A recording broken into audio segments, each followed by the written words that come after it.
High বন্ধুরা, সবাই কেমন আছেন? নিশ্চয়ই ভালো আছেন। আজ আমি আপনাদের জন্য অন্যরকম একটি রেসিপি নিয়ে চলে এসেছি, মাছের টিকিয়া। আমি মাছের টিকিয়া খুবই সাধারণভাবে বানিয়েছি। তাহলে আসুন দেখে নিই আমি কিভাবে মাছের টিকিয়াগুলো বানিয়ে নিলাম। আমি এই মাছগুলো জলে সিদ্ধ করতে দিলাম 10 থেকে 15 মিনিটের জন্য। এইদিকে আমার মাছের টিকিয়া বানাতে গেলে ডাল লাগবে, তার জন্য আমি মসুরির ডাল নিয়ে নিলাম। ছোলার ডালও কিন্তু নেওয়া যাবে, আপনাদের যেটা সুবিধা হয় আপনারা সেটাই নিতে পারেন। আমি মসুরির ডাল নিয়ে নিলাম কারণ আমার মসুরির ডালটা ঘরে ছিল।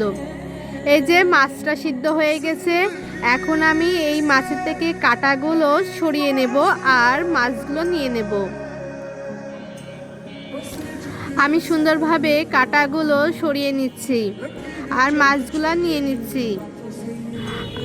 আপনারা সুন্দরভাবে মাছটা বেছে নেবেন এবং মাছের কাঁটাগুলো সরিয়ে নেবেন, যাতে ওর মধ্যে কোনো রকমের কাঁটা না থাকে।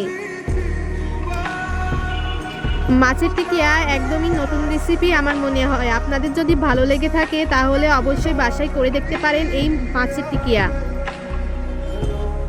আপনারা মাছের টিকিয়া সন্ধ্যাবেলা বা যখন তখনই নাস্তায় খেতে পারেন এবং বাচ্চাদের টিফিন, তাছাড়াও বাসায় আত্মীয় আসলে আপনারা মাছের টিকিয়া করে দিতে পারেন।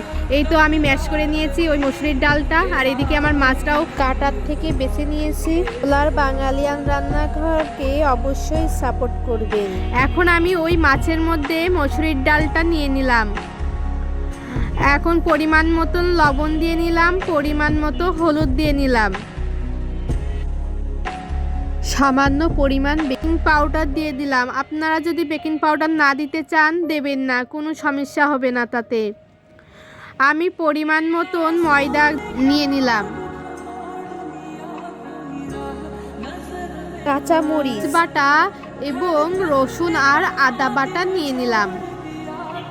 এখন সব উপকরণ দিয়ে আমি ভালোভাবে মাখিয়ে নিলাম। এই তো আমি সুন্দরভাবে মাখিয়ে নিচ্ছি। মাখানো শেষের দিকে শুকনা মরিচের গুঁড়া দিয়ে নিলাম। এই যে সুন্দরভাবে মাখিয়ে নিচ্ছি। আমার কিন্তু মাখানো শেষ। এই যে মাখানো হয়ে গেছে, দেখুন তো কত সুন্দর হয়েছে। এদিকে আমি বেসন দিয়ে টিকিয়াগুলা সুন্দর সুন্দর গোল করে নিয়েছি। টিকিয়াগুলা ভাজার জন্য পর্যাপ্ত তেল নিয়ে নিয়েছি। তারপর সুন্দরভাবে টিকিয়াগুলো তেলে দিয়ে নিলাম, নিয়ে আমি নাড়াচাড়া করে ভাজতে শুরু করে দিলাম। এই যে এই পাশে বাদামি হয়ে গেছে, এখন আমি ওই পাশে বাদামি করার জন্য উল্টায়ে পাল্টায়ে নিচ্ছি। আমার এই পিঠ যখন বাদামি হয়ে যাবে ওই পিঠও বাদামি করে নিতে হবে টিকিয়াগুলার। হয়ে গেছে টিকিয়া ভাজা, উঠাইয়ে নিলাম। আবার আমি নতুন করে টিকিয়াগুলো ভাজতে শুরু করে দিলাম। এই দেখুন তো আমি কিভাবে টিকিয়াগুলো দিয়ে দিচ্ছি। এই পিঠ বাদামি হয়ে গেছে, তার মানে ওই পিঠও বাদামি করতে হবে। টিকিয়াগুলা ভাজা হয়ে গেলেই তুলে ফেলতে হবে। হ্যাঁ, বেশি লালচে কিন্তু করা যাবে না, মানে পুড়িয়ে ফেলা যাবে না। এই যে ভাজা হয়ে গেছে, আমি তুলে নিলাম। টিকিয়াগুলা কিন্তু ভাজা শেষ, পরিবেশনও আমি করে নিয়েছি। দেখুন তো কত সুন্দর হয়েছে টিকিয়াগুলা। আপনাদের যদি ভালো লেগে থাকে তাহলে অবশ্যই কিন্তু বাসায় করে দেখতে পারেন। মাছের টিকিয়াগুলার ভিতরেও সুন্দরভাবে ভাজা হয়েছে।